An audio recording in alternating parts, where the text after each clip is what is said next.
صبح 10 ایول سال 2021 روزی مقرری بود. ساکنان دهه به علفدروی می رفتند.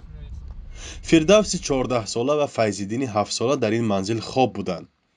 کسی نمی‌دانست که حادثه شوم در پیش است. ساعت 7:14 ناگاه زمین با قوه قریب 6 بال جنبید. دیوارهای خانه بالای فردوس و فیض‌الدین چپه شد.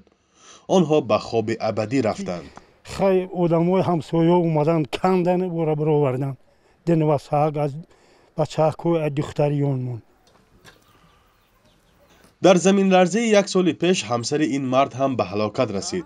توران پاشا محمدالله و 70 سال داشت. با وجود پیرانسالی خدای نظر بلولوف روزی حادثه را خوب به خاطر دارد. من هم اومدم بیجا دستم و ششتم گشتم رفتم خیلی پامونی بود برای برمدن دولون او استادگی دستورخون در پیش سیتکاگی بود. هم پام در بالا همو موندم بیا همو تای دولون را خود کنی را که یکی زمین جنبید دیدم که دستکو خمیدن گرفتن. خب نوی گفتم پاره که من این پام شاخن آخه نمیشوند. خدم افتادم در همونجا هم کلوخو و نمی و طور سر میان میگذارم منش کار نکرد او را گم جخید هم قشیدم دو دادیمش کنی نه کلن دوشین یو دوجا چی کار میکنن در یا امارات و خیستن داو گرفتن با کودکوش در دروب دان یا تاش او یا کودک یا تاش در بغل ای بود همه که فایروت که میشکنه و خود موهر جون در بیتشویش طبق اطلاع رسمی در زمین لرزه صبح 10 ایول سال گذشته 5 ساکن دهه به هلاکت رسید که 4 نفر آنها نابالغ بودند. چند نفر هم جراحت برداشتند. بعضی از ساکنان با عذاب توانستند جانشان را خلاص کنند. باور کنید قطعی دیگه نمیدونم چیکار کنم. وقتی خوشم رفت است اینو همون بولو همین دیوار چپانش کرد. چپارجا همون بولو خوب سنگ بود یگان کلوخ بود تیم پوند زدگی.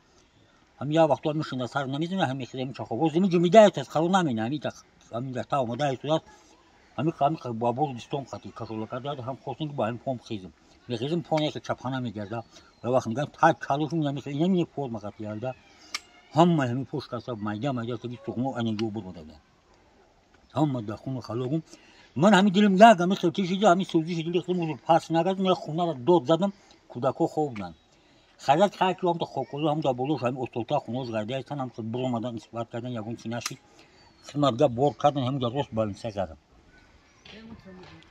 طبق اطلاع رسمی در زمین لرزه سال گذشته 123 منزل آسیب دید. مقامات به ساکنان وعده دادند که منزل‌های خراب شده را برقرار می‌کنند. بعضی ضرردیدگان گفتند کمک دولت برای برقرار کردن این منزلشان کافی نبود. از حساب مبلغ سوم نداشتیم روز نکردیم. دولت یاردم 50% یاردم کار چوب تخته یگون چیزا یاردم نکردیم. مثلا ما میره بخریم روز کنیم. حسابی چوب تخته همون دودگی میایم شیپون روز کنیم. زمستون در همین شیپون دا پیشکش چسبوندیم ویران زندگی کنیم. حال یا دستی خورم زندگی کنم. ولی نو خونه روز کرده چون با گذشت یک سال مردم دهه کولی بالا هنوز هم میترسند. حاضرم هستم و ترس. حاضرم گاه میشه زمین لرزه که میترسیم همون ترس در دلمون هست که با ترس میدویم میبرویم که با هم خیل نشوه. در تاریخ میدونیم که اینجا بسیار زمین لرزه شده است. مثلا قرار ندارد که به دیگه جا کوچ بندیم. اگر یاردم کنن اجازت باشه جو باشه میریم. چون نمیریم؟ لیکن نشیدم خیلی. در منطقه رشت که 5 ناحیه را در بر میگیرد زمین لرزه زیاد به قید گرفته می شود. ساکنان این وادی هنوز دهشت زمین لرزه هائیت را فراموش نکردند. در آن حادثه که 73 سال قبل رخ داد 32,000 نفر کشته یا بی نشان شدند. فرزان محمدی، مولا رجب یوسفی، رادیو آزادی، ناحیه تاجیک آباد.